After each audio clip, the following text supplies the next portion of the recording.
So what we want to do is cultivate a capacity for kindness. So, close your eyes.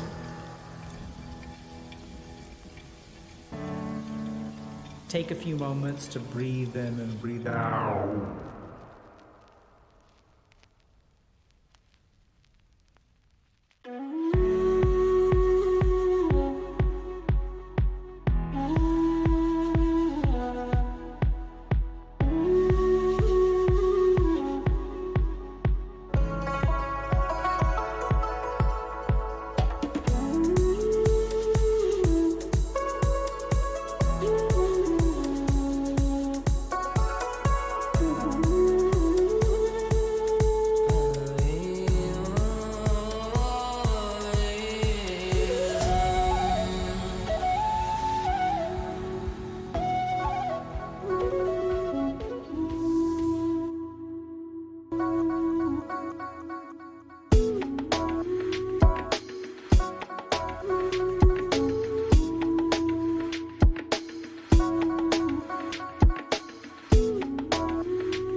So what we want to do is cultivate a capacity for kindness. So, close your eyes.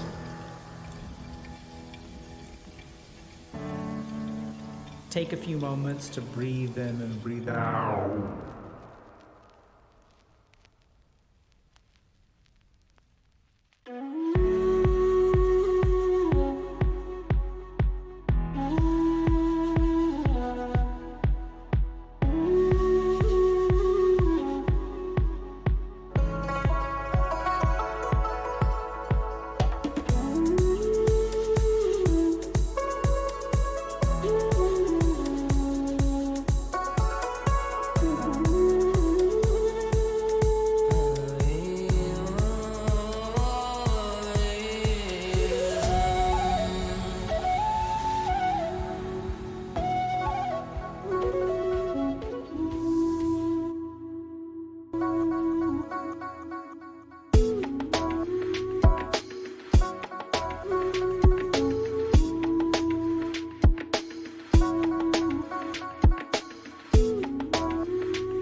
So what we want to do is cultivate cultivate a capacity for kindness. So, close your eyes.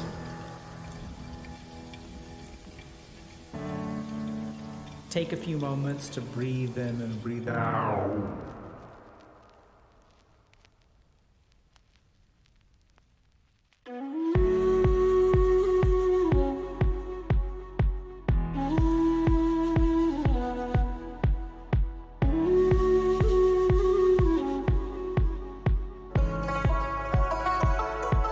Alrighty, chat, let's get started.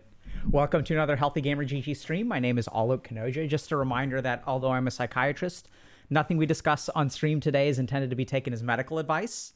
Everything we discuss is simply intended for educational or entertainment purposes only. If you all have a medical concern or question, please go see a licensed professional. How y'all doing today, chat? We doing good?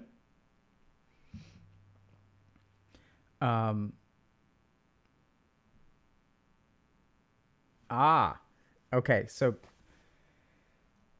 I see that Pale Child is saying, I lost my full-time graphic design job on Monday of this week. Sorry to hear that. Our timing seems to be fortuitous for you, Pale Child. We're actually going to be talking today a little bit more about how to bounce back from a layoff. And we're going to be talking a little bit about indecision. So, yeah, and I'm sorry to hear you're having trouble sleeping. That can be part of a normal stress response. You know, I'd say if it kind of persists, by all means, go see, a professional about it. But hopefully we'll be able to help you out a little bit today in terms of talking about layoffs. So we're going to be doing two things today, like I just said. So we're going to be talking a little bit about decisiveness and indecision. And we're going to be talking a little bit about layoffs. But before we get into that, I want to tell you all a little bit about our DLC. So we are doing our Right in the Feels DLC. And now we're actually into something called Comms Check. So the cool thing about Comms Check is it's a chance for you to exercise. It's an exercise to help you process emotions that make it difficult for you to communicate. So one thing that we know is that sometimes we have things that we want to tell people, like we have things that we need to communicate, but some kind of emotion gets in the way of us being able to communicate effectively. And so Comms Check is specifically an exercise that's designed to help you with that. So for example, this is what we're kind of starting with. So who do you want to communicate with? Like, so first of all, just writing it out. How's your relationship with them? I don't know. Oh, 100 minimum. Let's see if we can copy pasta. Right, so what do you want to say to them? I want to tell them, let's copy pasta. Right, I wouldn't recommend that you actually do this. So let's say I'm feeling fearful. I'm feeling rejected. Neither one of those things. What do you expect their reaction to be? They'll never talk to me again, right?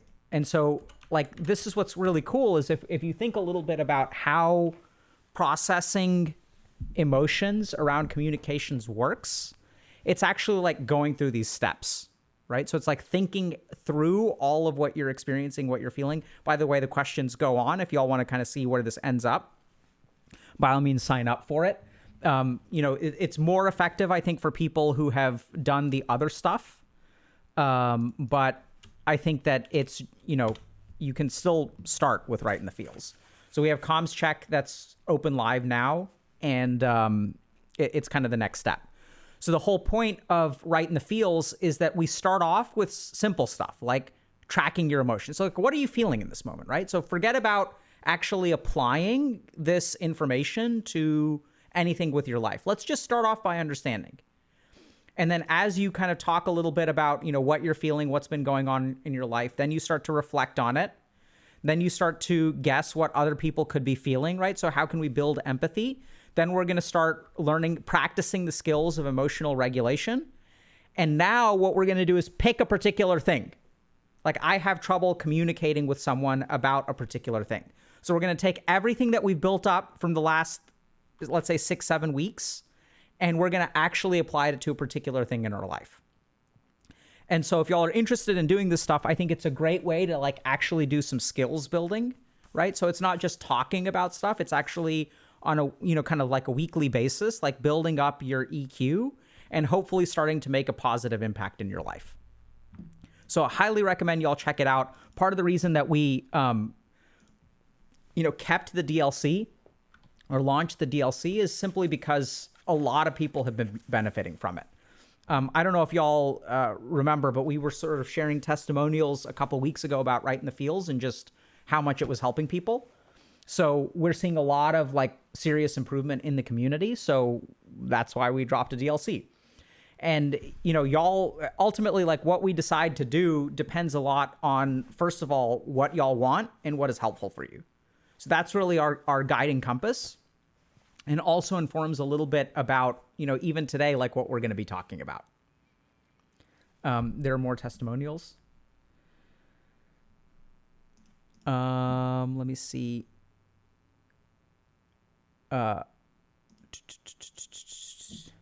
I'm sure there are more testimonials. I mean, there are testimonials like every week.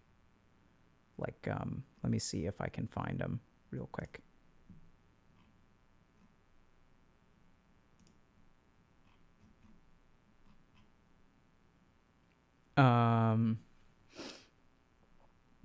Yeah. Okay. So,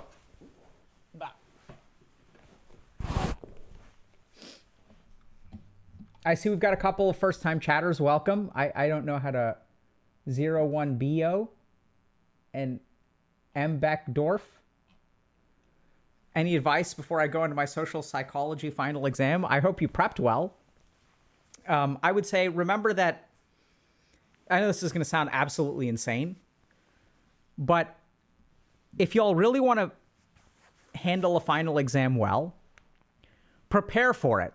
And then set up one particular thing for you to do after the final exam is over, which is whatever you didn't learn, whatever you didn't feel confident about after the final exam, you should go back and learn. And if that is a practice that you commit to, it'll make preparation for the final exam way easier. Because the whole thing about a final exam is once you're done with it, you're done with it, right? It's the end. It's the end of your learning process, and all you want is a sigh of relief. But if you're actually going to go back and learn whatever you didn't understand from the final, if that's something that you're willing to do and able to do, if your focus is really on learning as opposed to the grade, that'll also reverse engineer more effort prior to the final exam. Because then your effort prior to the final actually determines whether you'll be done or not. So, really bizarre. But it's honestly something that I used to do. Like when I was like really learning, I really didn't start this until med school, but like I started, the final wasn't the end of my learning, right? And it's just, it really changes your mindset. Like, are you here to learn or are you here to get grades? Because when you're here to get grades, it makes the learning hard. Makes the learning a chore, right? Because it's like, we're not really here to learn. We're here to figure out what do I need to know to get a good grade. And that's not actually the purpose of school. It's not grades, it's to learn. And the more that you can orient towards learning, the easier it becomes. Like the better it becomes, the more enjoyable it becomes.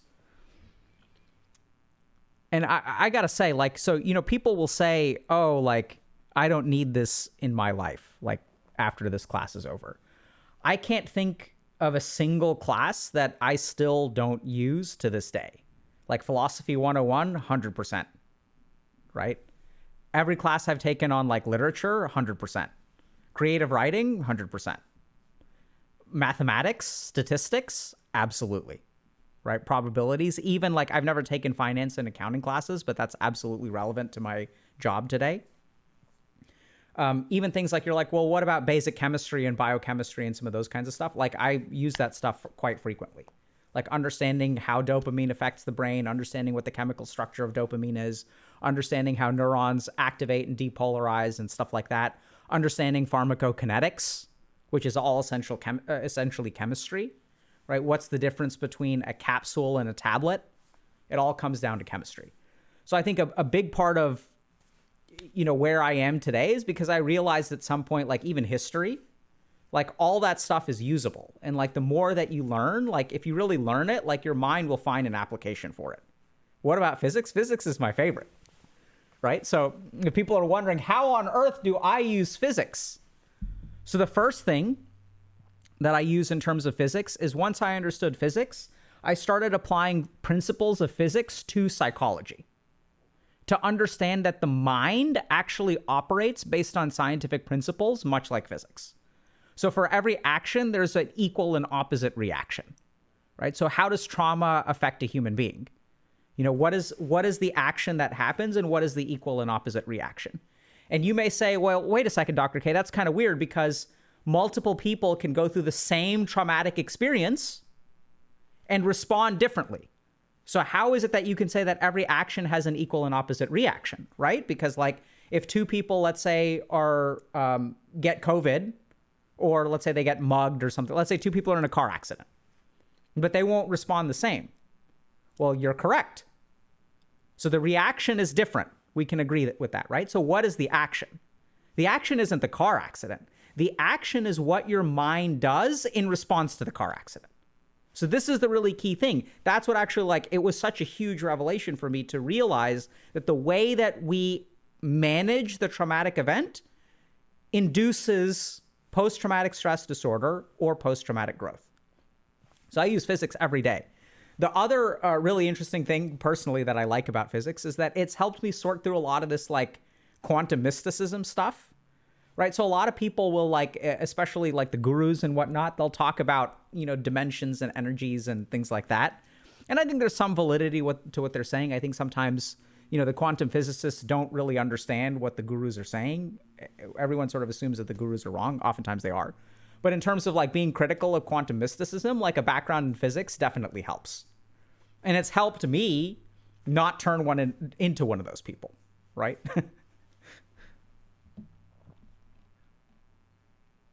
So I don't know. I think learning is great.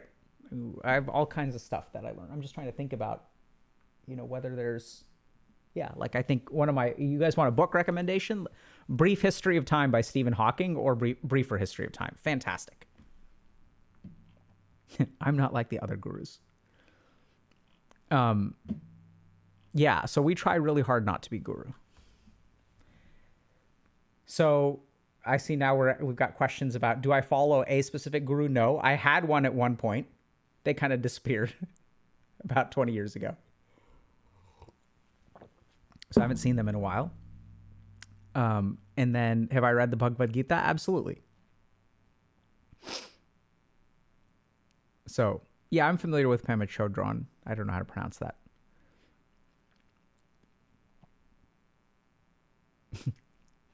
Cult leader is greater than guru. Okay. So someone's asking, what are we actually talking about today? So what a great question. Let's actually talk about what we're going to talk about. So today, we're going to talk a little bit about the psychology of layoffs and specifically how to bounce back, okay?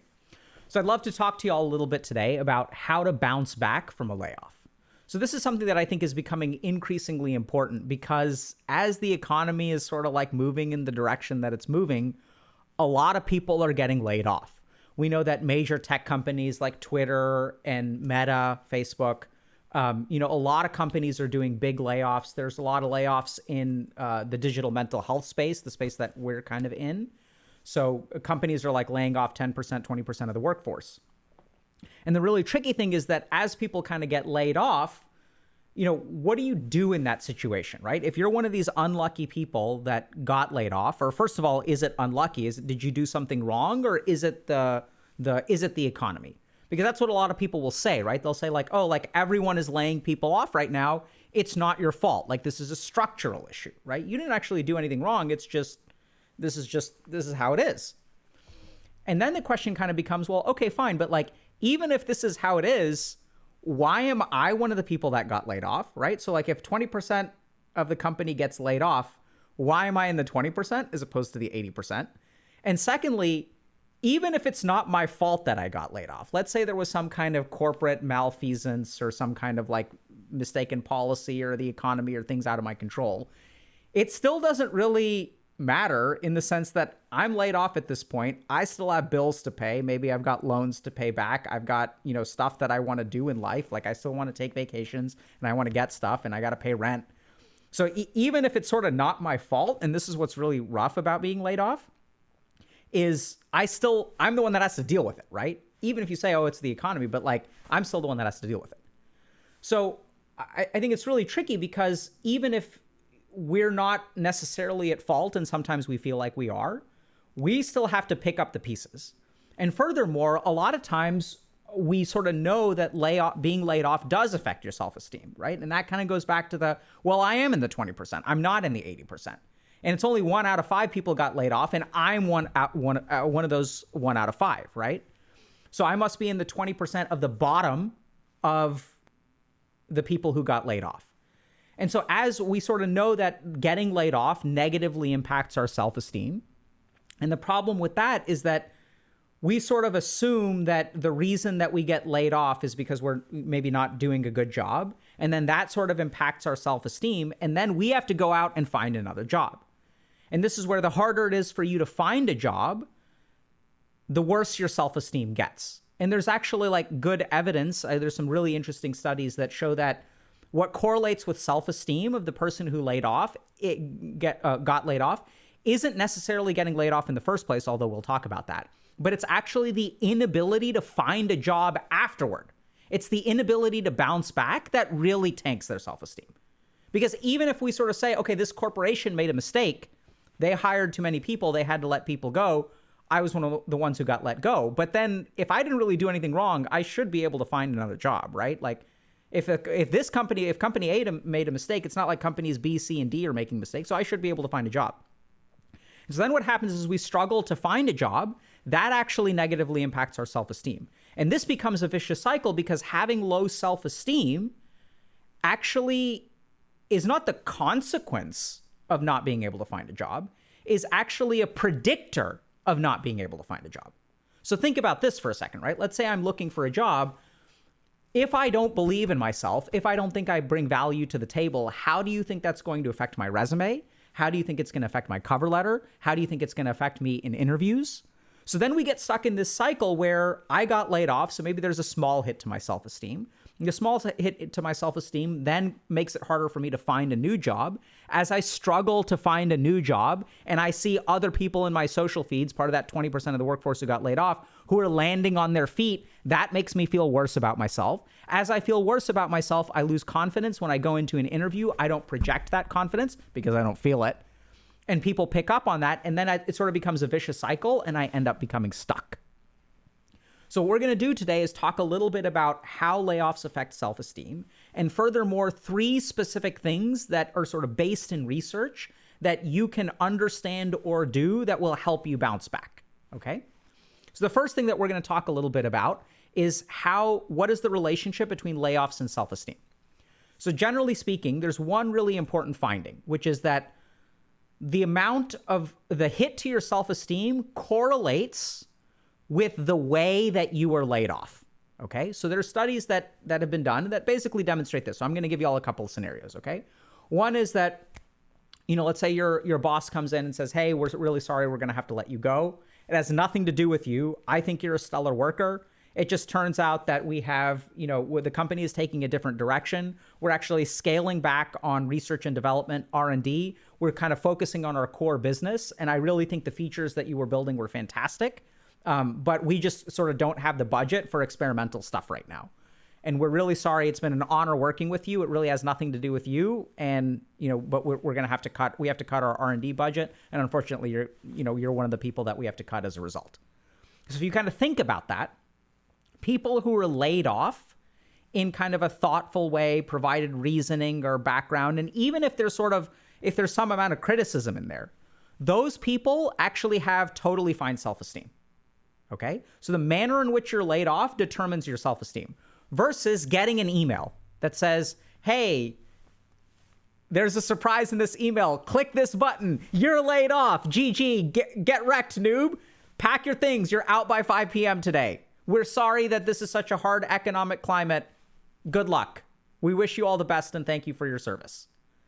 So depending on how you get laid off, that's actually what correlates with your self-esteem. It has nothing to do with your actual work product. And you can even be sort of laid off for critical means as long as they explain it to you. That's actually going to buffer your self-esteem hit. So the really interesting thing there is if you think about if a company is competent versus incompetent, what do you think the impact is on the way that they lay you off? So more competent companies, more organized companies will actually do a better job at explaining to you why you got laid off. Whereas the more disorganized the company is, the worse job they're going to do to lay you off, right? So if you get some cold email that's like at 4:59 p.m. that says, don't come into work tomorrow, that's probably from a disorganized company. And so the real irony here is that the more, what we tend to see based on like lots of studies is that the more incompetent the company is, i.e. it's not your fault, it's their fault, they're screwing up. The more disorganized they are in the way that they let you off because they're the ones that are screwing up, the worse your self-esteem is. So paradoxically, sometimes we see this pattern where companies, the worse the company is, the worse the employee feels about themselves when they get laid off, even though the actual opposite is true. That it's actually not your fault because the company is the one that's really disorganized. So that's the first hit to our self-esteem, okay? So then, as we've already explained, once your self-esteem is kind of down in the pits, then it becomes really, really hard to put forth your best foot. So if your self-esteem is low, the way that you're going to put together your resume, the way that you're going to approach the job market, you're going to feel desperate, you're going to feel like you don't bring a whole lot to the table, and then that can become a self-fulfilling prophecy. So what do we know in terms of how to combat that self-esteem loss and how you actually bounce back? So there are a couple of really interesting studies that have been done. And some of my favorite studies are actually the Jobs 1 and the Jobs 2 trial, which, no surprise, were studies that were looking at helping people recover after a job loss. So in the Jobs 1 and Jobs 2 trial, what they essentially did is put people through a group curriculum or seminar to help them get a new job. So it was all kind of these like different kinds of exercises around resume building, thinking about what kind of value you bring to the table, sort of like, zeroing in on what you've done successfully. And what we actually found from these trials is that people who are very, very active in terms of bouncing back, or not bouncing back, but they're very active and thoughtful about finding a new job, actually do really, really well. And at the Jobs 1 and Jobs 2 trial, when you're actually really thoughtful about how am I going to get a job? Okay, let me think about my resume. Let me think about what I bring to the table. As you go through that thought process, it actually protects you against some of the negative mental impacts. And I want to tunnel down into that for a second. So when you have low self-esteem and you're approaching a job, sometimes what can happen in your mind is you get into this kind of like this propaganda machine of thoughts where it's like, okay, I'm going to like sort of half-ass the work that I do. I need to find a job. It's a numbers game. So I'm going to do a crappy job at applying to 50 different like jobs, right? So I'm kind of like low investment, like it's a numbers game, but I'm going to kind of grind it out. There's this sort of mentality that like I've got to grind.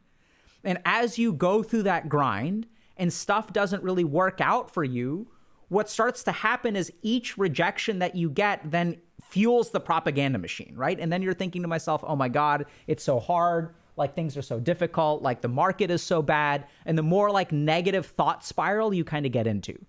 And so as you get into that negative thought spiral, like that sort of informs the way that you apply to the next job and informs the way that you apply to the next job.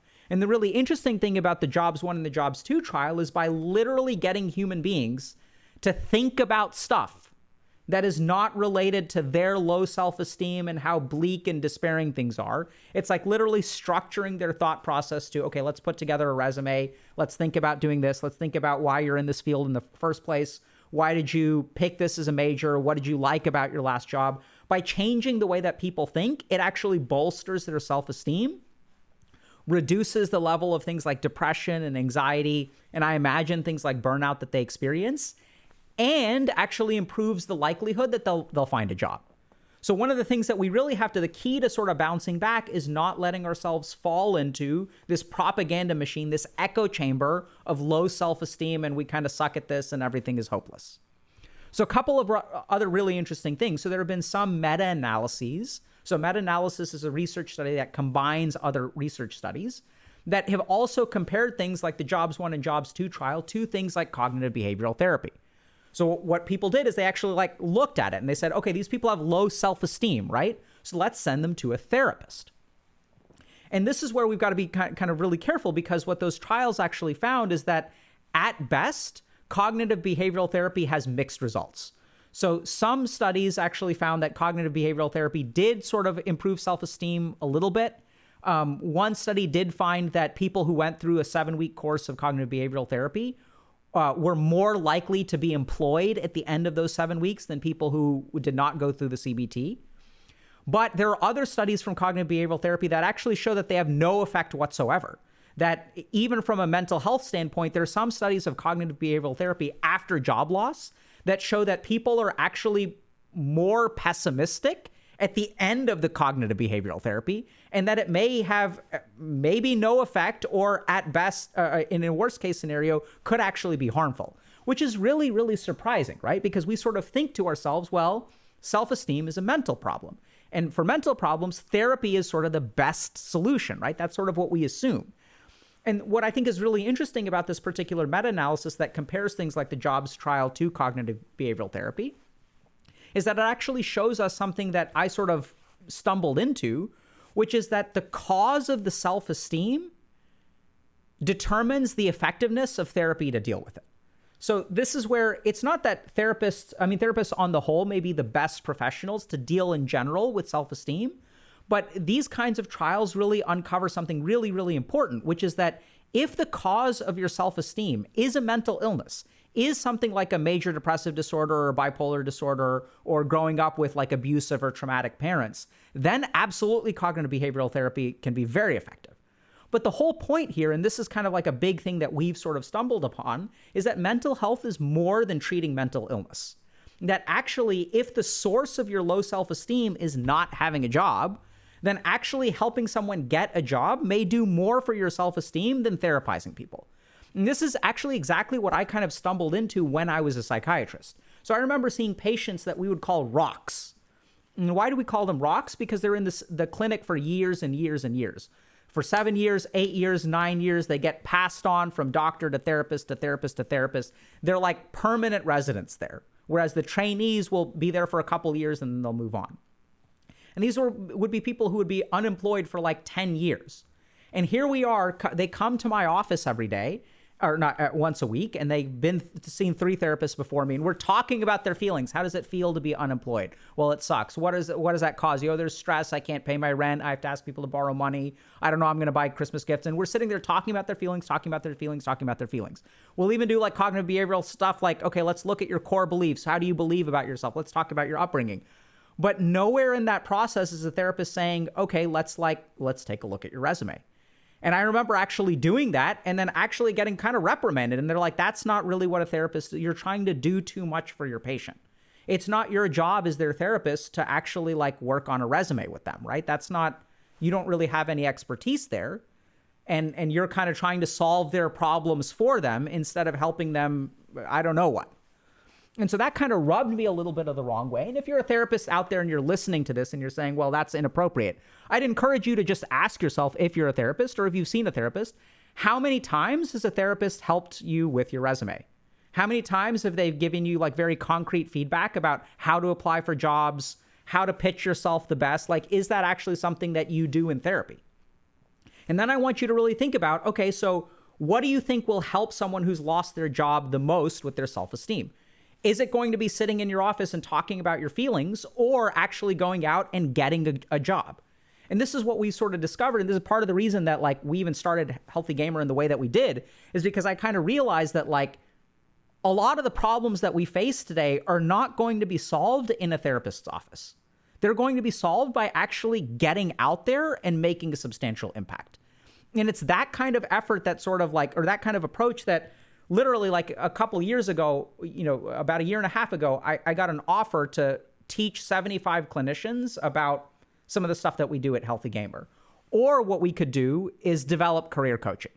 And we chose to develop career coaching instead of training clinicians because we really found that, like, actually what our people need, like everyone in our community who has low self-esteem, sure, we can talk to them about their feelings, but helping them find romantic relationships, helping them find a good job, helping them get promoted in their job, helping them set boundaries with their boss is actually, like, I think going to be a lot more effective for their mental health.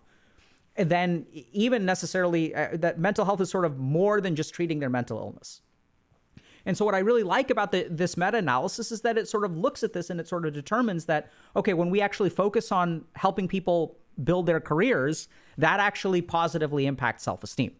Now, there can be, as we mentioned earlier, there are some benefits to cognitive behavioral therapy, especially if there's a mental illness involved. That's definitely the case in that situation. But some trials do show some positive benefits.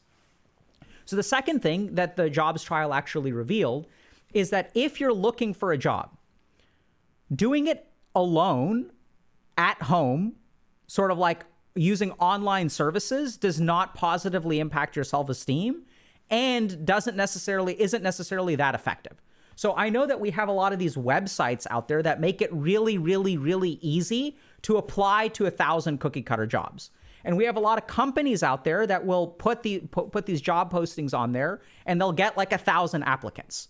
And so this is where we've got to be really careful, because the more that we do those kinds of things, the more it's going to negatively impact our self-esteem. So there are some so basically like solo applying to jobs by sitting in front of a computer and just clicking away for hours and hours and hours actually is not very successful and it has a huge negative impact on your self-esteem.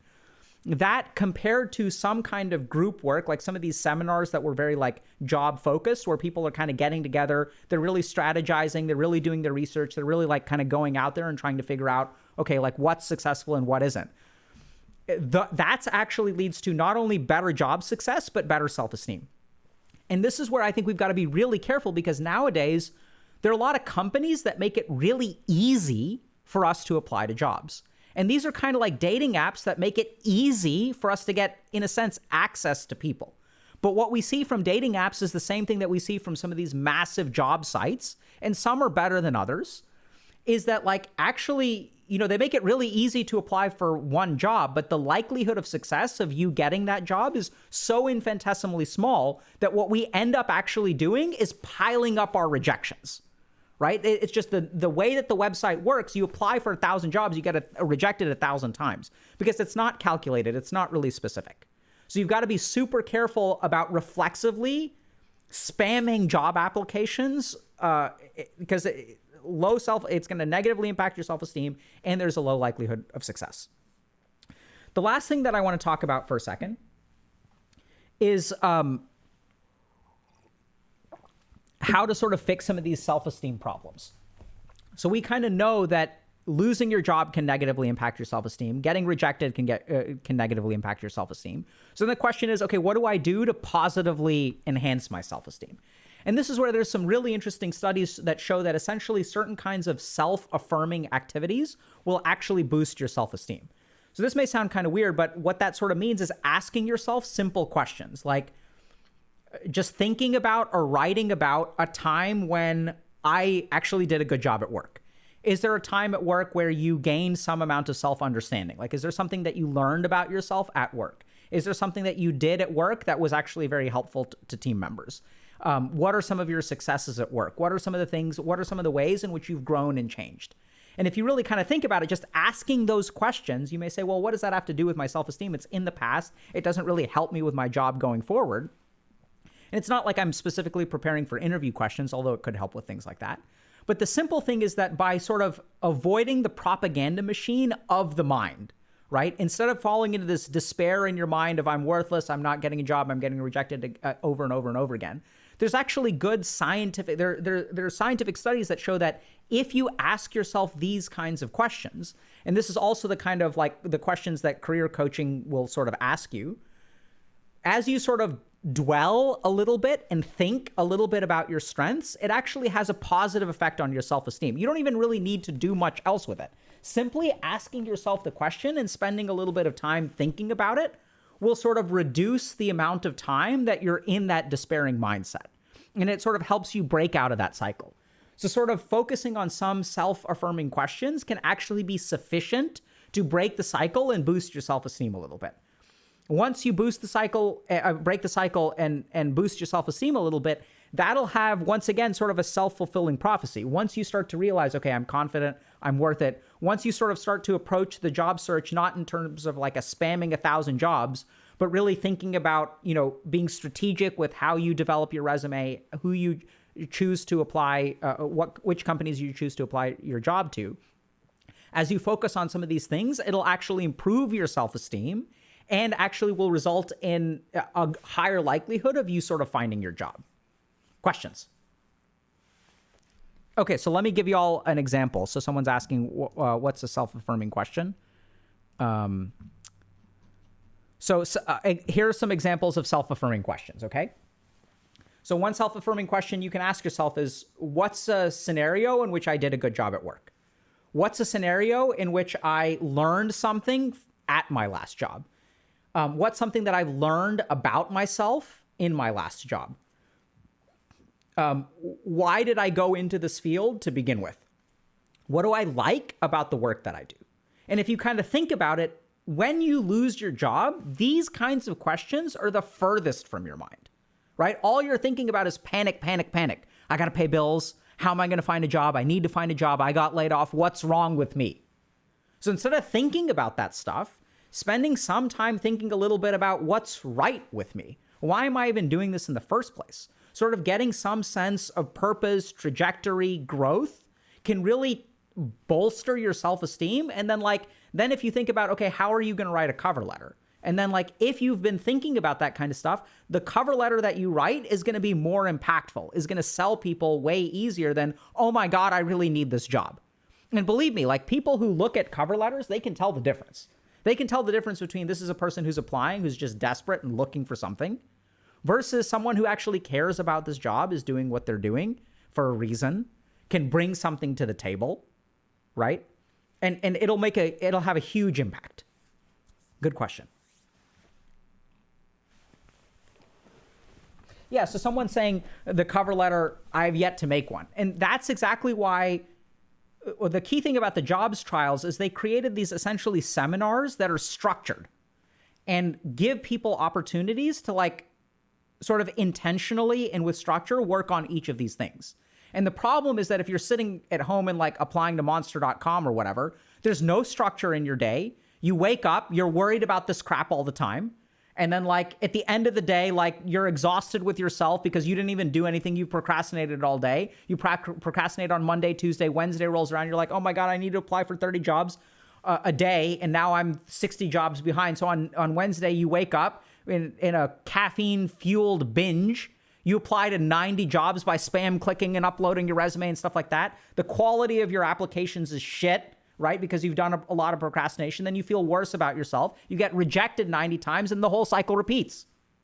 So you need some amount of structure. You need some amount of focus, right? So, and I don't know that the intervention from the jobs trial is available to people, but that's why we've built things like career coaching. And that's what we've really found is very effective.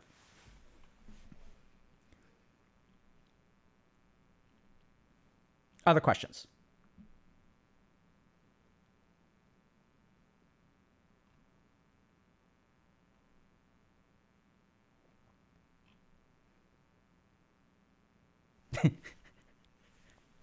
Well, Kellic Fox is saying, I literally just joined the stream and immediately Dr. K coming after me with this analysis. Yeah, that's the problem, right? Is when we struggle with finding a job, when we get laid off, is like the whole attitude is wrong.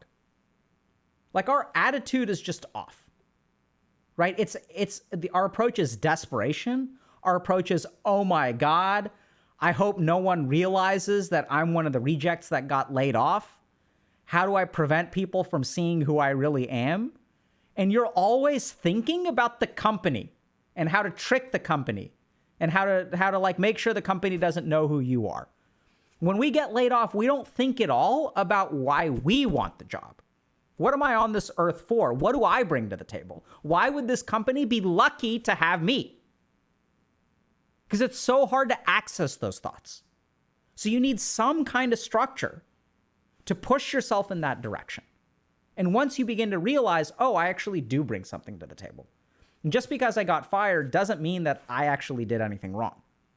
Maybe I have some things that I could improve on. Maybe I did do some things wrong. But even if I'm one of the people who got fired because my productivity was the lowest, just because my productivity was the lowest doesn't mean that I don't bring value to the table, right? What do you call the person who's at the bottom of their class at medical school, when they finish medical school? You still call them doctor, right? Like, there's going to be someone who graduates at the bottom of the class, and they're still a doctor. And so we get so caught up in being at the top or being at the bottom that we forget about the absolute value that we bring to the table. We get so caught up in relative value that we completely forget that there's an absolute value that we bring to the table. And so some of these processes around self-esteem, some of these questions that we can ask are really geared to remind us of our absolute value. No, so here's the thing, y'all. Right? Like, everyone's saying the poor doctor, discount doctor, honorary doctor, rent a doctor. No, you call them doctor. So I want y'all to realize this. Think about this for a second. Y'all realize that the doctors that y'all see, some of them are at the bottom of their class. Does it mean that they're good or they're bad? And some of the doctors that you'll see that are bad may be at the top of their class. Right?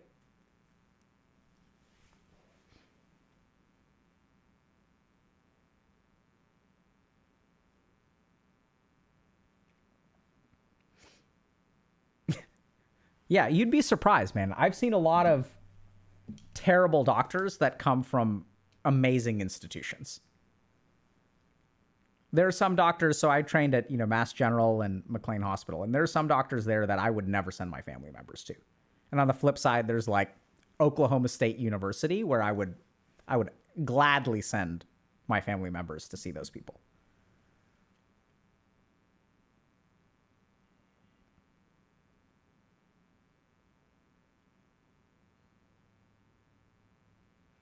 Okay. Other questions? और भाई कैसे हो? ठीक है.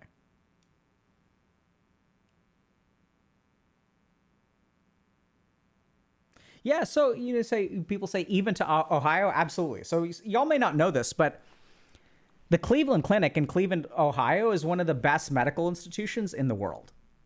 And the reason is because instead of focusing on hubris, it's a fascinating case study. This is way beyond the scope of what we usually talk about on stream.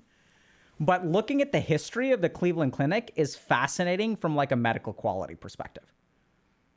Because they did such a good job. They were just focused on quality. They're like, we're going to try to get better. And they focused on quality, and started becoming the best. And you may ask yourself, well, hold on a second. What about all these like really prestigious institutions, right? That maybe even Dr. K trained at. Aren't those people the best? Well, interestingly enough, maybe not. Right? So there are some institutions that focus on quality, and there are some institutions that focus on being the best. Those are not necessarily the same. Right? So some people want to be the best, and some people want to do a really good job. What's the difference?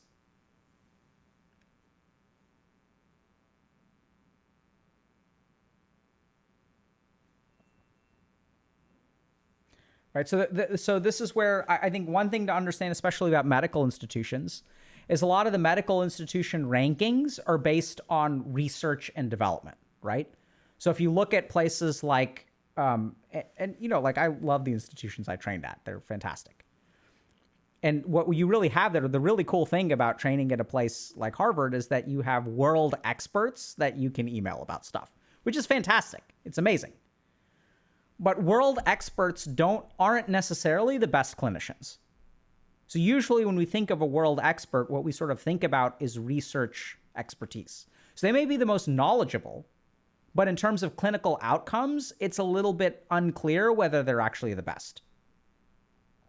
Now, there's also other caveats to that. Now we're really getting off track, but that's okay. which is that the more that you're a world expert, part of the reason that sometimes your outcomes are worse than the average person is because when you have a very dire case, where do the people who have the worst cases, where do they go? They actually go to the world experts. So part of the reason that you'll see some top institutions have low quality metrics is because like people will fly from all over the country because they've got some really bad stage of cancer. And so the people that you're working with are the sickest.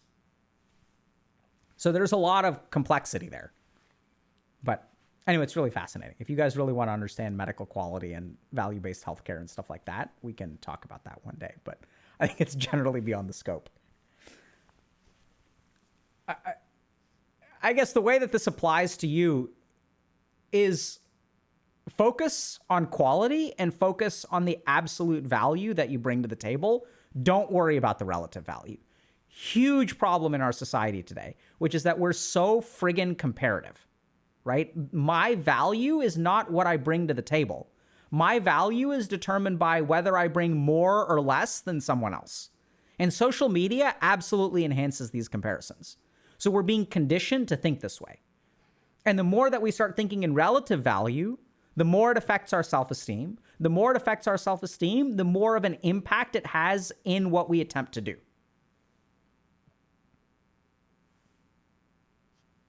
So 22 Synapse is asking, isn't that how employers choose who to hire?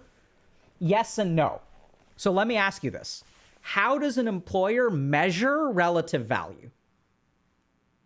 What do y'all think?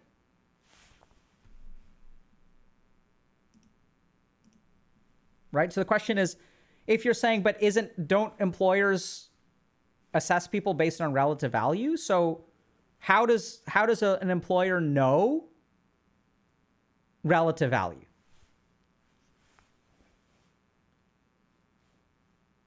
Okay, so people are saying brand names and resume. They can't. Experience. Interview skill plus actual skill. Value, but how do they measure any of that? Like, think about this for a second. Right? How do I measure someone's actual skill in an interview process? Let's say I'm hiring a doctor, right? You guys hire doctors all the time. And you think, wait, no, I don't. Of course you do. You get to choose to some degree which doctor you see. You can choose to see a different doctor. How are you assessing actual skill versus relative skill? Right? Some kind of assessment. Now, here's the question. What is the correlation between assessment versus actual skill? How accurate are assessments at gauging knowledge?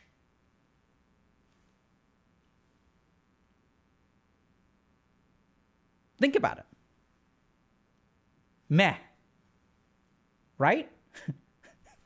So then hold on a second. If you're saying that employers measure relative value, here's what I'm saying. Sure, they try to measure relative value. What I'm saying is that their measuring stick sucks. Right? So there's just no way that in 4 interviews, you can accurately gauge what you can expect from a particular person.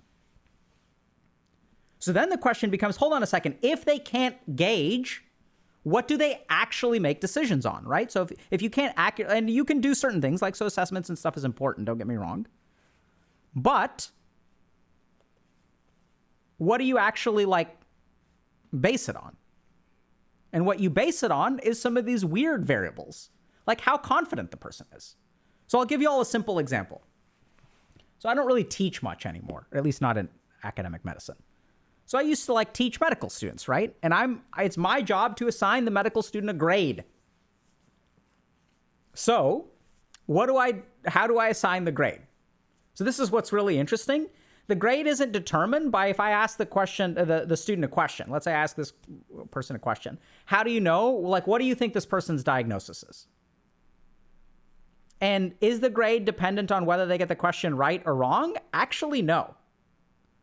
The grade is determined by how the person answers the question. So what we're really looking for is things like clinical reasoning, right? So if the person says, I think this person has bipolar disorder, right? And then I say, okay, Help me understand why you think this person has bipolar disorder. Well, they've clearly, here are the symptoms that they've got of major depressive disorder. And then they're also describing these manic episodes, these periods of time where they're like using, they're staying up really late. They're not sleeping. They have increased goal-directed activity, sometimes a little bit of psychosis. So I think it's type 1 bipolar disorder. And that's it's a good assessment. And then it happens to be wrong in this fictional scenario, right? So then I'll ask them, okay, so like, but did you assess them for substance use? No, I didn't. Oh, okay. I forgot. Because sometimes being high on methamphetamine can look like mania. So we can't make a diagnosis of bipolar disorder unless we also assess them for substance use. So even if the person gets the question wrong, like if they understand afterward, if they're confident about themselves and they're like, oh, I see the mistake that I made, right? They made a mistake, but it's how do they own up to the mistake? And then the real question is what happens next? And this is what I've seen. For students who lack confidence and don't get the right answer, they're devastated. Oh my God. And if they're devastated and they're thinking about how much they screwed up, they actually don't learn. You're in medical school to make mistakes. Like, that's why you're there. If you knew everything, you wouldn't be there.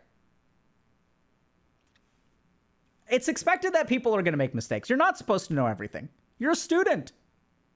But when people get into their own heads and they're like, oh my God, I didn't get the answer right. This other person got the answer right. I didn't get the answer right. What causes that person to get a bad grade is not that they didn't get the answer right. It's how their mind gets flustered. They don't actually learn the material. And then next time around, they get it wrong again. Right? It's like, and so I know it's kind of weird, but confidence does lead to better assessments. And I don't think it's just because we are biased or so we like people who are confident. It's like literally like just think a little bit about how, if you're confident, how you respond to negative feedback versus if you have low self-esteem, how do you respond to negative feedback?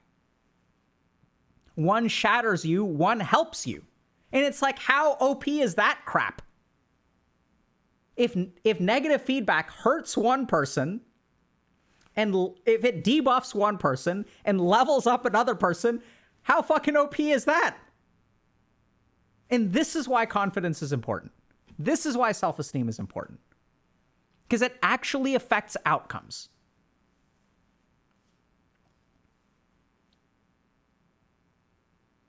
Does that make sense?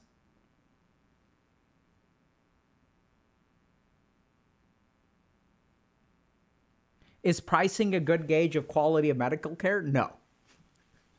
In short. Sometimes can be, but generally speaking, no.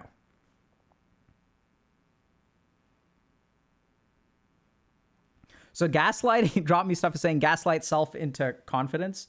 So generally speaking, people who gaslight themselves into confidence, or I would say that's a little bit narcissistic, doesn't work the same way. Because I don't know that people who gaslight themselves into confidence will actually receive that information and,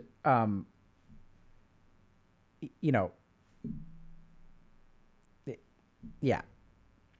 So really all the good psychologists I've seen are out of network and are lots of money. So that's a separate question. So the first question was, is pricing a good gauge of quality of medical care? And the answer to that question, I would say, is no. Are good psychologists who pay out of pocket, will they have better outcomes than people who accept insurance? That answer could be yes. But those are two different questions. Let me give you all a simple example. If I get an MRI or a CAT scan, CT scan, at two places, one place could charge me $1,000. One place is American healthcare, okay? The other place could charge me $500. Those are both medical care. Is the CAT scan that charges me $1,000 better than the one that charges me $500? Almost certainly not. Right? So price and quality aren't perfectly correlated. And in some cases, they're really not correlated. So there's a really good New Yorker article written by Atul Gawande that was published many years ago on the price of healthcare in McAllen, Texas versus El Paso, Texas.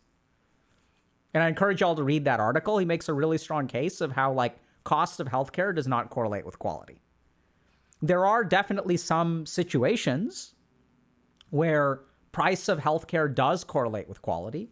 So some examples of this are probably places like the Martini Clinic. A lot of mental health professionals will fall into this category, where I think mental health is definitely something where your buck goes a long way. And then people may be a little bit confused by that, and they'll be like, okay, well, what makes mental health different? I think one of the simplest reasons that expensive mental health care goes further than cheap mental health care is that expensive mental health care has more freedom.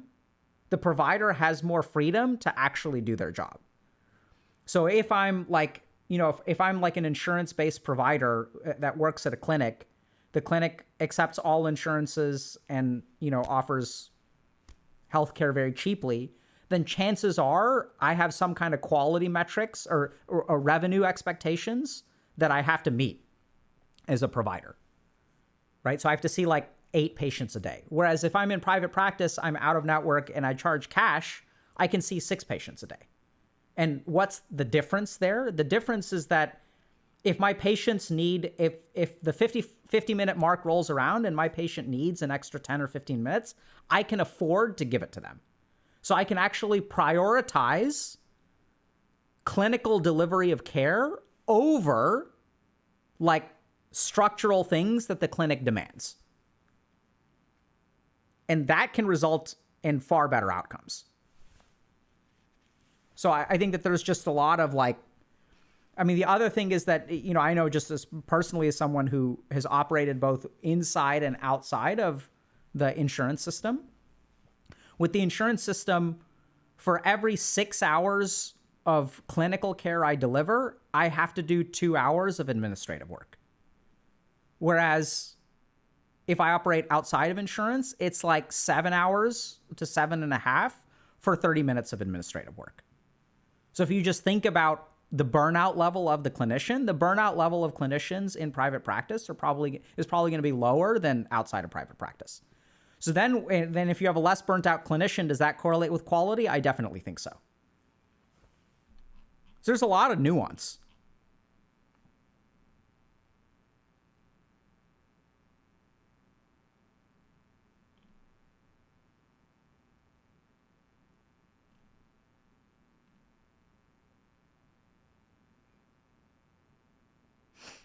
Do you think GPs are generally good enough at diagnosing mental health issues? I have an ADHD assessment today with my family doctor. Depends. I don't know. So I think they're on the front lines and they're good at handling a lot of mental health stuff, but I think ADHD specifically is tricky because I think it's the most overdiagnosed and underdiagnosed stuff. So someone's asking, what does administrative work entail? Thank you, Twitch Granny. Did we meet at TwitchCon, by the way? I don't remember. For insurance paperwork. So I'll give you all a simple example. So at least in the United States, if I ask a patient every time they visit me, if I ask them if they have skin problems, stomach problems, headaches, visual changes, chest pain or palpitations or anything like that, if they have any trouble with urination or defecation, any limb pain, shooting pains in their knees. If I ask them like all these random questions, I get paid more. So and a good example of this is also like suicide assessments. So some people will require a suicide assessment on every visit. Now, this is especially foolish because sometimes people don't need to be asked about suicidality. And then there's also a data that shows that the more frequently you ask someone about something, the worse that thing gets. So this is what I think is completely idiotic, is that there are studies that show that the frequency of assessing a patient's pain makes their pain worse. So if a nurse walks into your hospital room every hour, says, how's your pain? How's your pain? How's your pain? How's your pain? How's your pain? The more times they ask, the worse your pain will get. And then, so we don't know if that fully translates like 1-to-1 or translates at all over into suicidality. But I do know that, like, you know, some of the patients that I've worked with, like, I won't assess their suicidality every week in the same way. Right? I may ask like a vague question if I'm concerned about it. It's like, you know, are things about as bad as they were last week? Okay. And sort of being able to sit with it and not panicking and saying, like, it's okay to be suicidal. Right? Like, I understand that you have those feelings and I'm here to help you with them.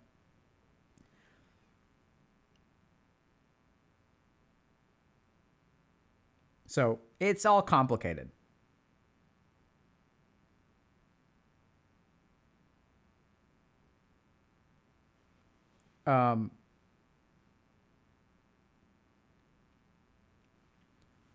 What do you think about a psychiatrist that we've got? Okay, these are great questions, but we've got other stuff to do. We got to talk about indecision chat.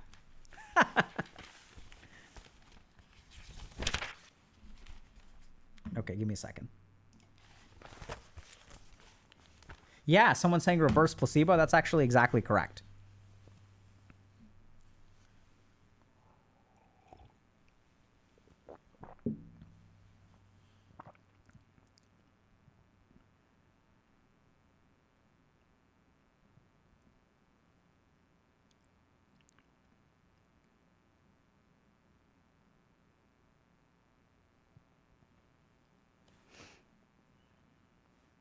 Okay.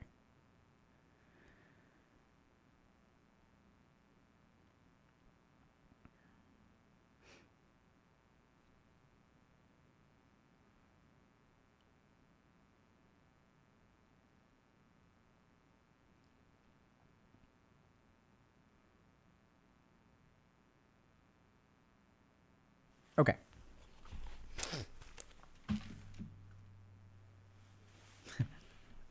Easy Corn is saying, I think I've been born with indecisiveness.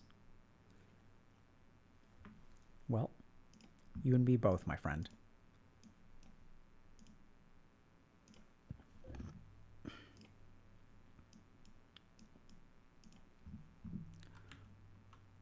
All right. So let's take a look at this. Okay. Does Dr. K have any videos on indecisiveness? The answer is yes. I have a lot of videos. And we're going to keep making videos until y'all become decisive. So today we're going to talk a little bit about indecisiveness. And let's understand, like, why is indecisiveness like such a problem, right? Because we know that there are kind of two kinds of people in life. There are the indecisive people like myself who have a couple of options. I can do A or I can do B. And I don't know, there's like A has these pros and these cons and B has these pros and these cons. And like, I don't know how to make a decision. I don't know how to make a decision. And then as we're indecisive, we procrastinate. As we procrastinate, the decision sort of becomes harder. And then we're forced to choose. We always end up choosing anyway. But in that window of time in which we were indecisive, something is lost. We're not quite sure what is lost, but it definitely feels like something is lost, right? And on the flip side, we've got the decisive people. These are the people who are like, they just like make a decision, right? They're like, oh, like they're not struggling with indecision. Like they're confident, they're decisive. They just make decisions. They just go for it. They're just living life, because that's what it is, right? A decisive person is out there actually living life. And an indecisive person is sitting back there not living life. We're trying to live life, but we just can't figure out which way to live it. And so it's really challenging because we're trying to figure out, okay, how can I become this decisive person? Like, how can I start just like living life instead of like stressing out about like what's the right decision and what's the wrong decision? Because let's be clear, what indecisiveness is about is, if you really think about it, it's like, how do I make the right decision? And how do I, like, what if it's the wrong decision, right? Like, what if I choose something, but it's, because that's why we can't choose. Like, why can't we pick? Because if fundamentally, if you think about it, you're afraid of making the wrong decision. Because if you weren't afraid of making the wrong decision, there's no indecisiveness, right? And so indecisiveness is really tricky because usually the way that we approach it is we try to like logic ourselves to the right decision, right? So what I'll do is I'll do something like I'll make a pro and con list. And if you really think about why do we make pro and con lists, we try to make pro-con lists because at the end of the list, we hope that a decision will emerge, right? If I make a list of things, pros and cons of choice A, pros and cons of choice B, my hope is that at the end, I can look at those two things and I can see 5 pros over here and 1 con over here, and 2 pros over here and 5 cons over here. And then the decision gets made for me. So the really tricky thing is that a lot of the times we think we're trying to become more decisive, but we're not actually becoming more decisive. What we're actually hoping to do is work our way towards not needing to make a decision. We're working our way towards the decision being made for us. Because if we make a pro and con list, if we talk to enough people, if we do enough research, then we will find the right answer. And then I won't have to make a decision because the decision will sort of be made for me. Does that kind of make sense? That a lot of the ways that we deal with indecisiveness is that we try to bypass the problem. We don't want to commit to making a decision and making it a wrong decision. We're trying to trick ourselves into not making a decision at all. And so it's kind of strange, right? But now we can sort of see why indecisiveness persists, because we're never actually tackling the indecisiveness. What we're doing is trying to set up a situation where we never have to make a decision to begin with, because it's so clearly the right decision that we don't have to overcome whatever that thing is. And so now if we really want to understand, okay, how do I become more decisive? Let's start by understanding, okay, what is it, that thing that we're actually trying to avoid? What is it that makes it hard to make a decision? So I'm going to give you all a very simple exercise. The next time that you're indecisive about something, you've got 2 options. Just grab a coin and flip the coin. And if it's heads, you're going to choose option A. And if it's tails, you're going to choose option B. Easy, right? If you're indecisive, just flip a coin and let the coin decide. Now, if you are even thinking about that, and if you actually do it, what you'll notice is actually something really, really cool, which is that the thought of flipping a coin is terrifying, right? Actually flipping the coin, you're not even going to listen to what the coin says. Do you guys see that? As you think about flipping the coin, or as you actually flip a coin, what you'll notice is this feeling that starts in your gut and kind of comes into your throat, makes you kind of want to vomit. No, you don't want to do it that way, which is interesting, right? If you really stop and think about it for a second, you flip a coin, it's not what you wanted, so you flip again. Wait, hold on a second. But then do you want to, since you didn't like the first one, are you going to go with the second one? It's like there's something weird going on inside you. And so anytime you look at indecisiveness, what you're actually going to find is what's at the root of it is actually a fear of regret. Because what makes a decision hard to make? Well, what if it's the wrong decision, right? I have to make the right decision and I can't make the wrong decision. Because if I make the wrong decision, then it's the wrong decision and then I'm going to suffer and I'm going to regret and I'm going to miss out. So if we really look at what indecisiveness is about, it's not about indecisiveness or decisiveness. It's about an inability to deal with regret from your decisions. So what you're actually trying to do when you're struggling with indecisiveness is live a perfect life. You're trying to live a life that's free of any regrets, because here's your thinking. If I make all the right decisions, then I'll make the right decisions and then I won't have anything to regret and then I'll be happy. And my happiness depends on the decision that I make, right? Does that kind of make sense? So then what we can sort of conclude is that what we're thinking about with indecisiveness is I'm looking for the right decision. And the more indecisive I am, the more I want to be sure that I'm making the right decision. Because if I'm making the right decision, then I will be happy and I won't miss out. So if we kind of think about that for a second, okay, so what about people who are decisive? If it follows that indecisive people are trying to make the right decision and we struggle and we're like, oh my God, right? We're thinking about it. We're weighing pros and cons. We're doing all this work to end up with the right decision. And if there are people out there that are just making decisions, right? There are people who go into restaurants and they're just ordering food and they're like, what do you want? And then they just shrug their shoulders and they're like, you know what? What's your favorite? I'll get that. There are people out there living life like that, right? But what if it's the wrong thing? What if they don't like it?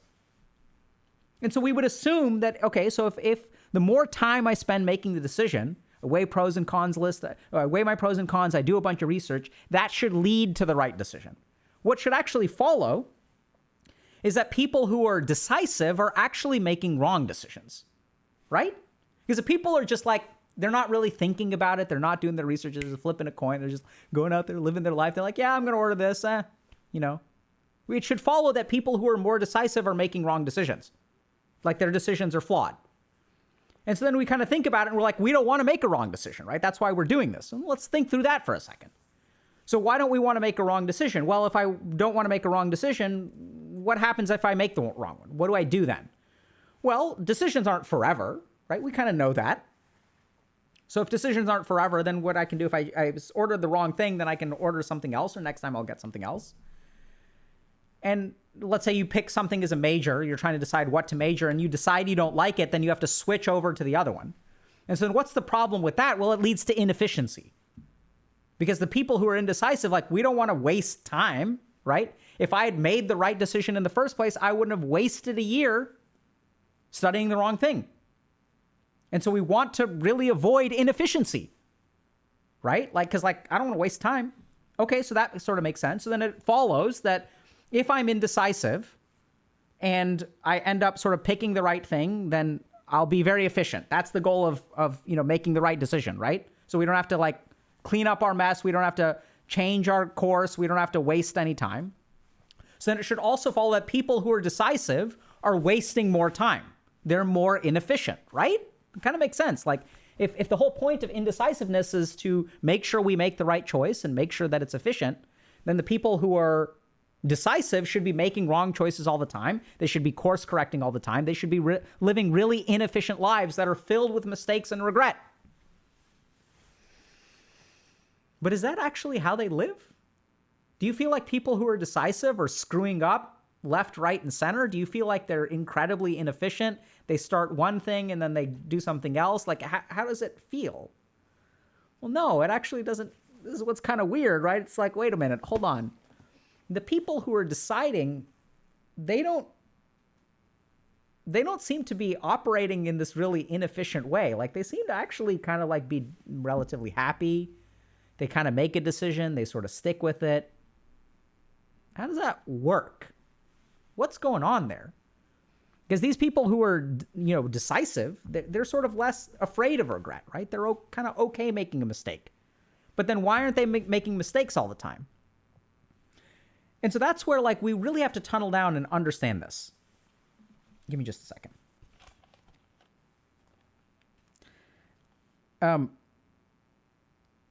So as we look at people who are more decisive, we begin to see that their lives actually seem to be having less mistakes, right? They don't seem to be, like, course correcting quite as much, or they don't seem to be, like, filled with regret.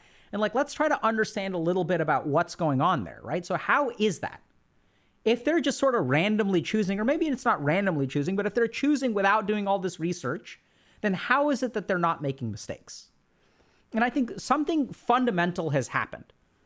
And our society is getting way worse in this way. And fundamentally what's happened is we've started to assume that the rightness of the wrongness of a particular course of action comes from the decision. We've started to kind of surrender control of our ability to shape the outcome. We've started to think that the rightness or wrongness comes from the decision as opposed to what we do with the decision. And a great example of this is online dating, right? So if you look at, like, online dating, what we're sort of, everyone is trying to make the right decision. It's kind of like we're kind of looking at people and we're trying to find the right person. Because if I can check all the boxes, then my relationship will be good. We're trying to make all that decision making up front. We're trying to find the perfect person because it's the perfect person that leads to the perfect relationship, right? I need to find the one. But actually, if you look at people, and this is what's sort of interesting about growing up being Indian, is, I come from a culture where arranged marriages happen. And the thing about arranged marriages is you don't get to pick the perfect person. Like, you sort of try, your family sort of tries, but there's this attitude of, like, making the decision work, right? And this is what we've actually this is the difference between an indecisive person and a decisive person. Is that the indecisive person tries to pick the right choice, and the decisive person makes whatever choice they pick work. It's this idea that whatever you choose, you can kind of make it work. It's what you do after the decision that's really important. And this is precisely why they don't end up sort of in bad places, right? Because when a decisive person makes a decision, it doesn't look like a mistake. And why doesn't it look like a mistake? Because it's not because they made the right choice. It's because what they did after the choice, that decisiveness actually affects the outcome. The outcome is not dictated by the choice, it's dictated by what you do after you make the choice. So a great example of this, one of my favorite Dota 2 players, this professional Dota 2 player, is this guy named No-Tail. And my favorite quote from No-Tail is he kind of says that sometimes your team is doing stuff that's stupid. Like half of your team is making a stupid play. And sometimes the only choice that you've got when your team is making a stupid play is to actually make it with them. That decisive stupid plays will outperform indecisive good plays, which is really fascinating, right? Because if you really look at that, and this is a two-time TI champion, by the way, so there's something, maybe he's onto something here. I think the key thing, though, is that if we look at people who are decisive, they find a way to make it work. And instead of trying to make the right decision, the outcome of the decision depends on what you do afterward. And now let's kind of take a look at the flip side, and let's look at someone who makes who's very indecisive. So if I'm indecisive and I'm trying to find the right decision, what happens in my psychology? Okay, do I go with A or do I go with B? Do I date this person? Do I marry this person or do I marry this person? Which one do I do? And if I'm indecisive about it, right, I procrastinate, I wait till the last minute, and I pick something. And as I pick that thing, if I'm assuming that the decision correlates with the outcome, and I'm procrastinating, and I'm indecisive, what do you think is going to happen? What's going to be the outcome? The outcome is going to be bad. And what does the indecisive person conclude when they pick something and the outcome is bad? What they conclude, and this is what's crazy, is I made the wrong decision. They get PTSD from making the wrong decision. Oh my God, and then you regret, right? I should have chosen the other thing. If I had chosen the other thing, everything would have been fine. So now you're traumatized by this. The next time that you have to make a decision, what happens? That trauma is front and center. I don't want to make that mistake again. I'm afraid of that regret. I made a mistake. Now you're indecisive again. You don't know. You make a bunch of pros and cons. You try your level best to get other people to convince you which one is right, because then you don't have to make the decision. You don't have to be indecisive. You want to make it a slam dunk, right? But you're still indecisive, and you end up picking something else. And now this time, because once again, you're indecisive about it, what ends up happening? You make the decision. You hope it'll work out this time. But let me ask y'all something. If your strategy in life is, I hope it'll work out for me, what do you think your outcomes are going to be? They're going to be crap. And so again, you screw up. The outcome is crap. It's inefficient. You have to make a change. And so once again, you're like, oh crap, I made the wrong decision. The fear of regret increases. Minor trauma. The next time a decision rolls around, I got to make the right decision because I've made the wrong decision 2 times in a row. And so the cycle repeats itself and you become more and more and more indecisive. And it all tunnels down to, first of all, what is it that makes it hard to make a decision? The fear of regret, the fear of making a mistake. Secondly, it's the indecision itself that correlates with the poor outcome. It's the idea that I can make the choice, and if I make the right choice, I can mentally check out, bros. I found the perfect person. I found the perfect person on the planet, which means that my relationship will be successful because I found the one. Right? It's about picking the right thing. It's not about how you play out the relationship. And so if you're really struggling with indecision, a couple of things you need to understand. The first is that it's the fear of regret that's actually that resistance. You're afraid of making a mistake.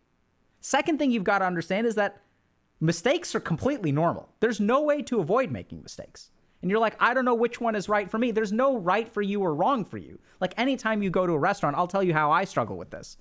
Kind of bizarre, but I really like tacos. And I struggle. There's the gigantic problem I struggle with every single day. Every time I want to eat a taco, do I go to the place where I know I like tacos? Or do I try a new place? Because the new place could have better tacos. But if I go to that place and the tacos aren't as good, I could have eaten at my favorite taco place. And thus my happiness in life has been forever diminished because I've eaten one subpar taco meal when I could have had a good taco meal. But if I go to my favorite taco place, What if I'm missing out? What if this taco place, I think it's a 10, but it's actually only a 9, and a 10 lives out there? There's an even better, an even more delicious taco place that exists out in the world. So much indecision. Instead, just pick a taco place. If it's not enjoyable, what's the harm? You can go back to the other, you're never going to go again. And if you find a new place and it's great, it's so easy. Right? So don't be afraid of inefficiency. You got to make changes. You're going to make pivots. Don't be afraid of making the wrong choice, because the wrongness isn't in the choice. It's in what you do after you make the choice. You're so terrified about inefficiency, but that's like, it's kind of part of life, right? So I can also be someone who can sort of say, like, I've made a lot of inefficient choices in my life, i.e. failing out of college and playing too many video games and all that good stuff. Spending 3 years applying to medical school, like starting medical school at the age of 28, so much inefficiency. And here's what I'm telling you, it kind of doesn't matter, right? And this is what's really interesting about people who are decisive. It's people who are decisive. The reason that you can afford to be decisive is because if you can make the wrong choice, you have the capacity to pivot. So if you're struggling with indecisiveness, start by understanding that it's a fear of regret. Second thing you've got to understand is that there is no right choice or wrong choice. There's just the choice that you make. Each choice is going to have advantages and disadvantages. It's what you do after you make the choice that makes it the outcome a good outcome or a bad outcome. And it's even baked into our language, because we'll say, is this the right choice or the wrong choice? Like, the rightness and the wrongness precede the choice. Do you all see that? Whereas what we're really missing here is the rightness or wrongness doesn't come from the choice. It comes from what comes after. A little bit of inefficiency is totally fine. Even a lot of inefficiency is totally fine. It's just the price of tuition. So if you want to be a little bit more decisive, you've got to be a little bit more open to making mistakes. And the huge irony here is, as you become open to making mistakes, you're able to fully commit. As you're able to fully commit, that results in fewer mistakes, which is why we see these people who are decisive, who are making all these decisions without sort of thinking about all the inefficiencies, without all of this regret, and somehow they seem to be making the right decisions because they're not making mistakes. And their lives, they seem to be enjoying themselves, they seem to be productive, and it's like, wait, how are they making all these right choices? And that's the huge paradox, is that it's the way that you commit to a decision that ultimately determines what the outcome is. So if you're struggling with indecision, stop trying to make the right choice. You can't make the right choice. You can just make a choice. And the more that you commit to that choice, the more that you're willing to pivot, the more that you're willing to, and you may say that's kind of weird, but what about commitment and pivot? You commit to the choice, and then if you need to pivot, then you're decisive about the pivot, right? It's better to commit to a choice and be decisive about the choice and decisive about the pivot than it is to be indecisive about both of those things. Should I stay? Should I quit? Should I break up with this person? Should I stay in this person? I've been in this relationship for 3 years. I don't know what to do. I don't know what to do. I don't know what to do. So completely flip it on its head, and you'll be amazed at what your life turns into. Because the last thing that I'll share with you is that you don't have to live a perfect life. Life is actually completely enjoyable if you don't eat the tastiest tacos every single day. You can actually afford to eat subpar tacos, and you'll be totally fine.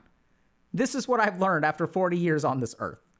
So hopefully this has been a little bit helpful to you. I know it's kind of weird, but really pay attention to the source of your indecisiveness and recognize that it's not the choice that determines the outcome. Questions?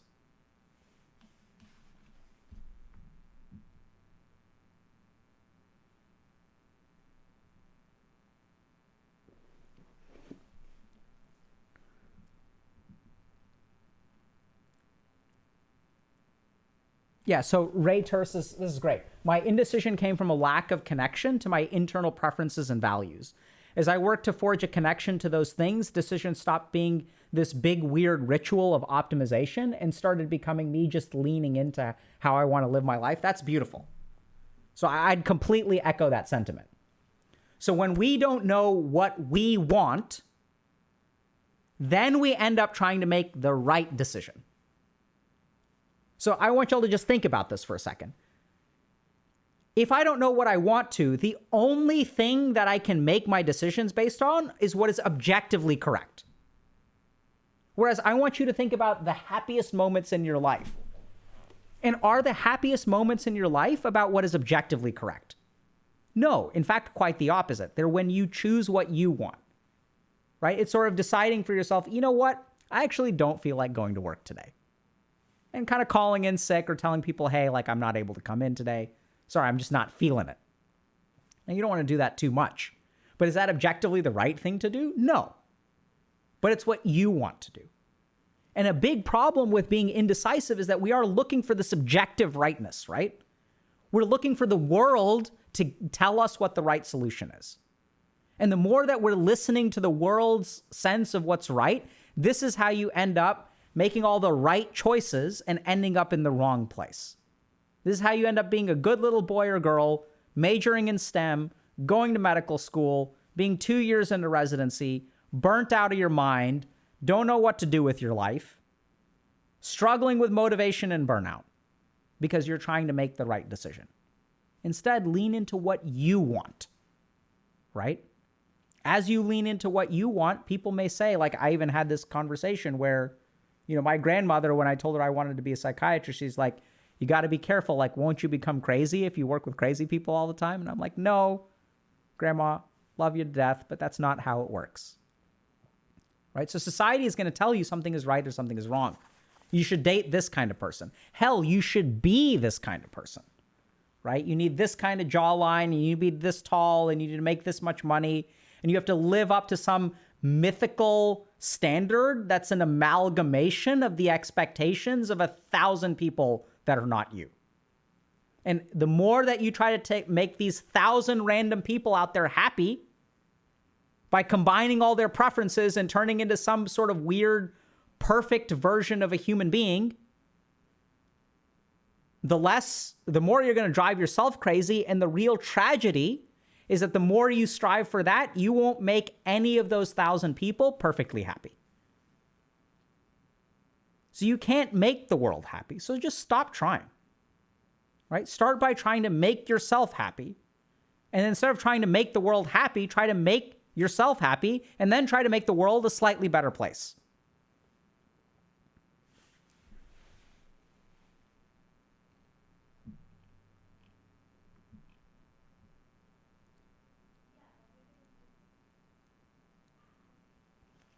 So someone's asking, never in my life that I have committed to 100% of my capabilities, even in my games. Is it because if I fail, I have a back on that strategy, but I don't feel that? So if you're, oh my God, dude. Dare Bear Dandy, Anna's or El Pilon. So El Pilon is better than Anna's, to be sure, but both of them are like 7 at the tops, dude. Hate to break it to you. Like, gotta go elsewhere.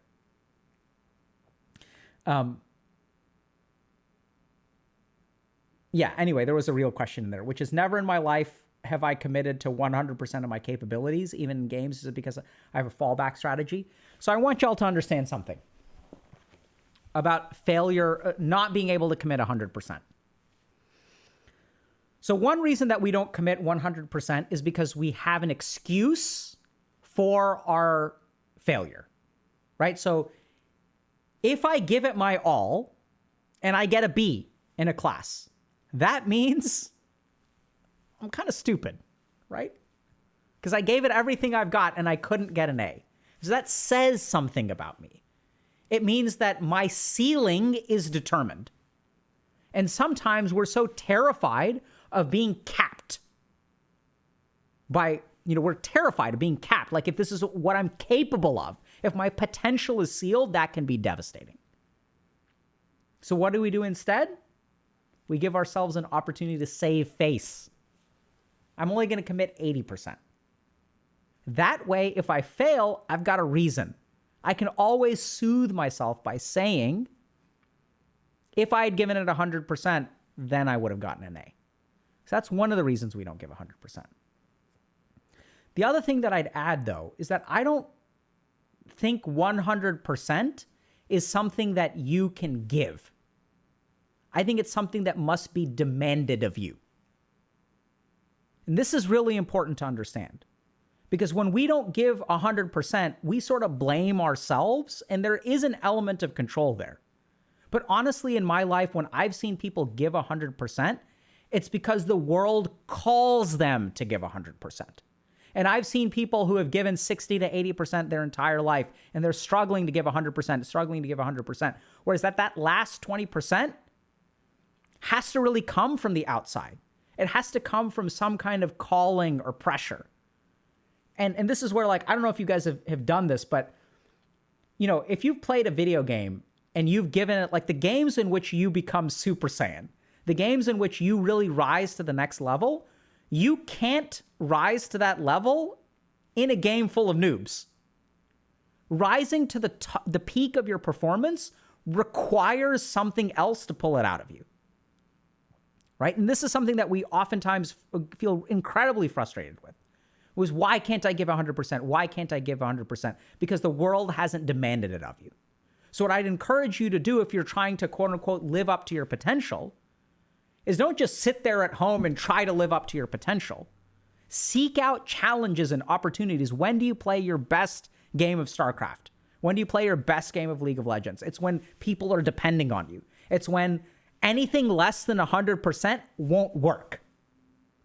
Right? It's like that fight for survival that causes you to give everything that you've got. And so I think this is the challenge, is that we think that trying to give 100% is something internal that we have to choose. No. If you want to give 100% in life, challenge yourself. Force it out of you. And like that's what's so terrifying and exhilarating. Because when life demands 100% and you give 110%, that's when you feel amazing, right? Because now you've done it. You've challenged yourself and you found yourself able to do it. And the other really fascinating thing is that even if you fail in those instances, I actually find that your confidence is still boosted because you gave it your all. And there's something incredibly satisfying about giving it your all. Just like giving everything that you've got, even if it isn't enough. It's the giving that can feel really amazing. Great question. Great observation.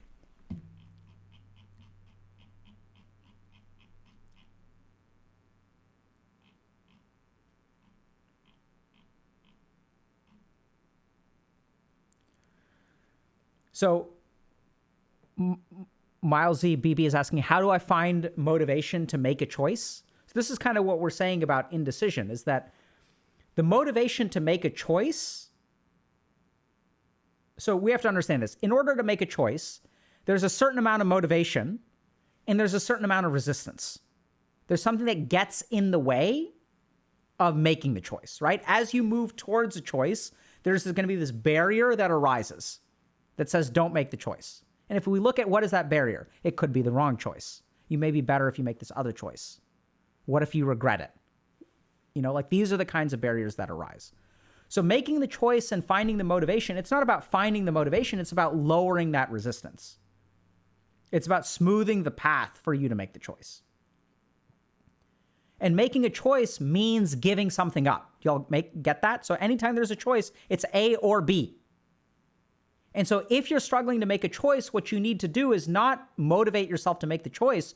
You have to be okay. You almost have to grieve the road not taken. That's how you make a choice.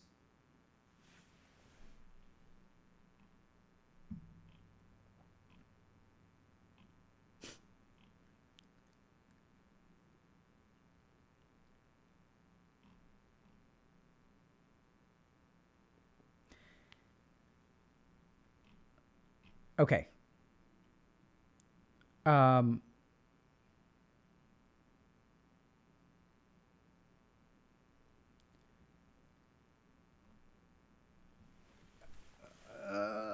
All right.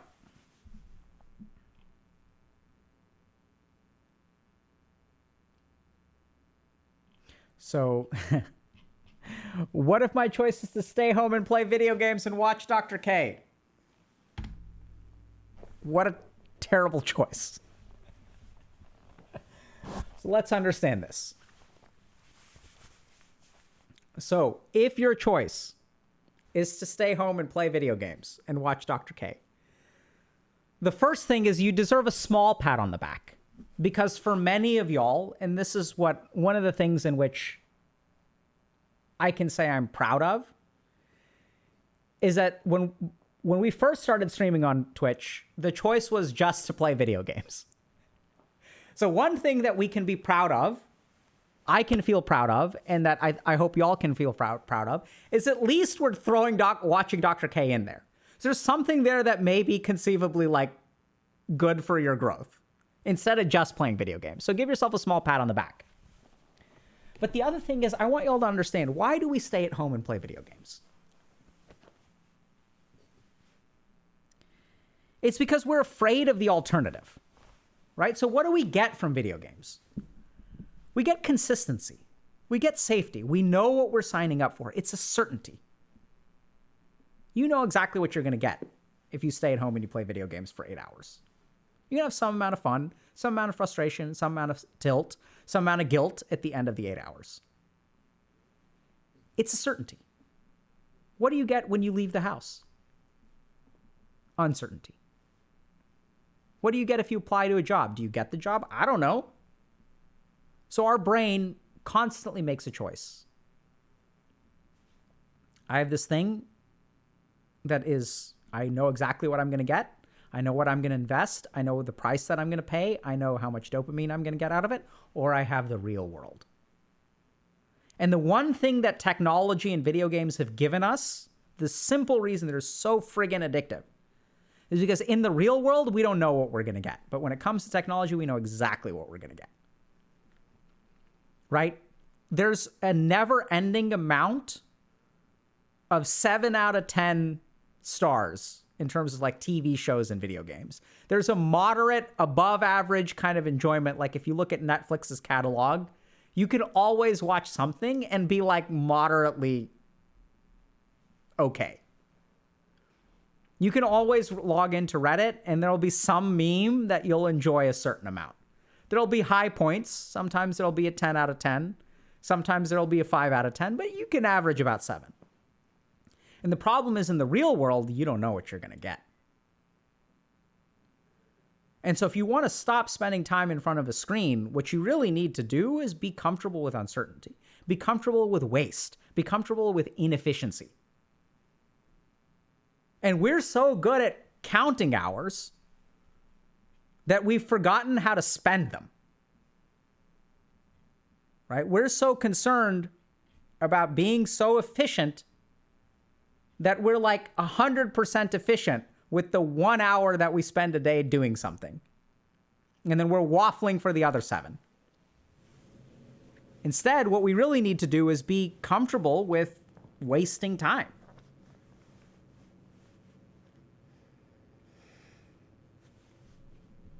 All right, should we meditate?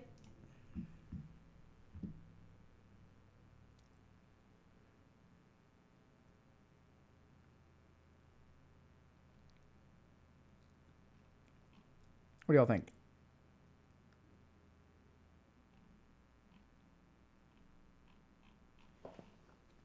Okay. What? Okay. Let's do this. Let's do a meditation on indecision. Okay. Okay. So we're going to do, all right. Let's do a meditation on indecision. So what we're going to do is sort of tackle indecision. We're going to dig into indecision. So I want y'all to do with all meditations, back needs to be straight, neck needs to be straight, head needs to be straight. Okay, so we're going to sit down, close our eyes, sit up straight, adopt a mudra, which is a hand posture if you want to. For indecision, I'm going to recommend Chin Mudra, face down. Okay, so you're going to put your hands on your knees with the okay sign. All right, so we're going to use a grounding mudra. And then what we're going to do is just close your eyes for a second. So I want you to just pick something that you're indecisive about. So pick any decision that you have to make. So think a little bit about what the decision is. And notice what makes the decision hard. So as you think about the decision, and what makes it difficult. What I want you to start with is, as you sort of really think about the decision, you'll notice a physical reaction. So for me, I'm noticing sort of like a sinking feeling that starts at the bottom of my throat and like a heaviness that goes down into my chest. The best way I can describe the physical sensation is, ugh.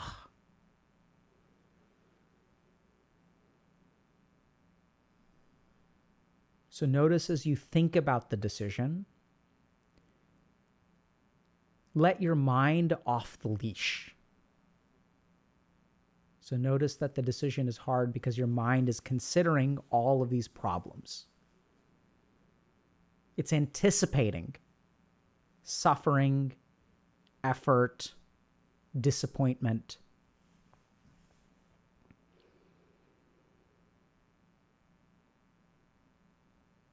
So notice that all indecision has its roots in anticipation.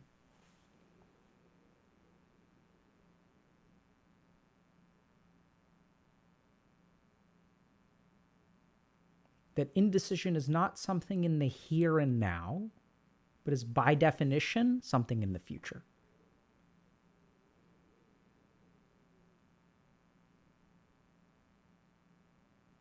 It is a fear, not a reality.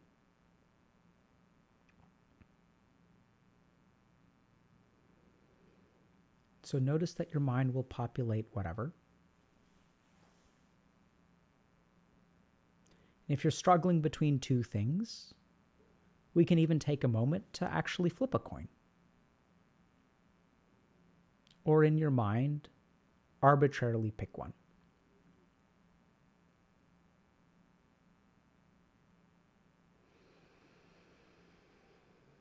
And as you arbitrarily pick one,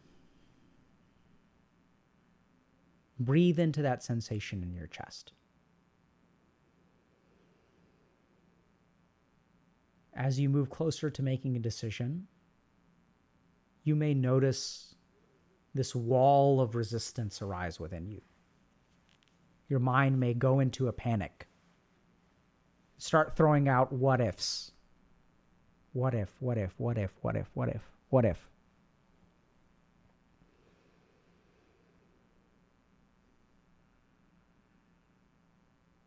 But as we're centered in our body, as we take a deep breath, I want you to also notice how distant those what ifs are. That as you think about making that decision now, whatever it is, actually doesn't matter. Just pick one thing. Let it be arbitrary. That you can do that thing.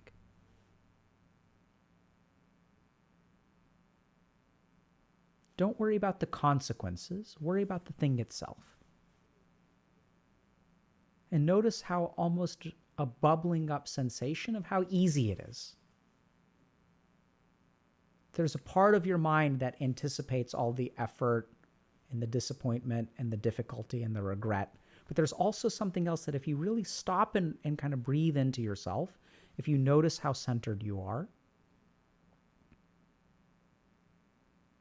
I'm sort of noticing myself adopting Anjali Mudra, which is kind of like the Namaste.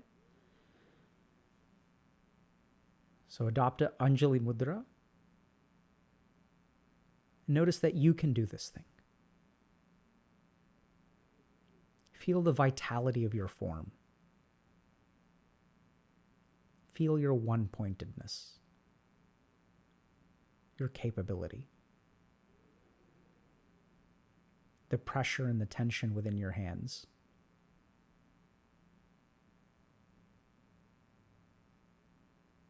You can absolutely do it.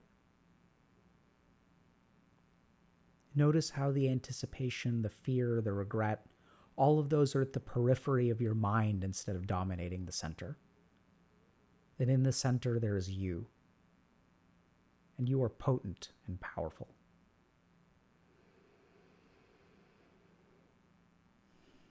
And now you are prepared to do this thing. That you will do this thing. That you will do this thing now. And now come back. Give gratitude because the decision is made. It's done. You're going to do it. You're going to do it now. And if you're careful, you won't lose this. But if you're not careful, all of those anticipations, the fears, the regrets, all of that at the periphery of your mind will try to sink back in. The more you delay from this state, the more those habitual thoughts will tunnel their way back, shatter your decision. Center yourself, feel your vitality, and act. No more thinking.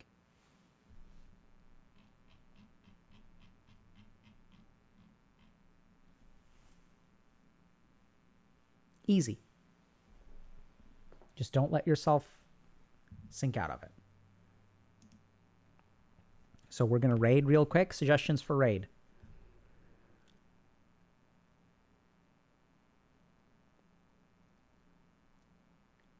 So silence the internal monologue and then act. The internal monologue requires time. Time is the fuel of the internal monologue. And you'll notice this, that the more time you give yourself, the more vicious the internal monologue becomes. Calm and act.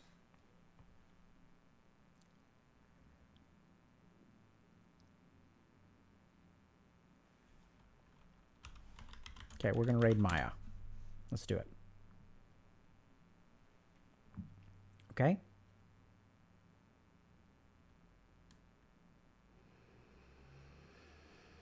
Okay, we'll see y'all on Friday, everybody. Take care.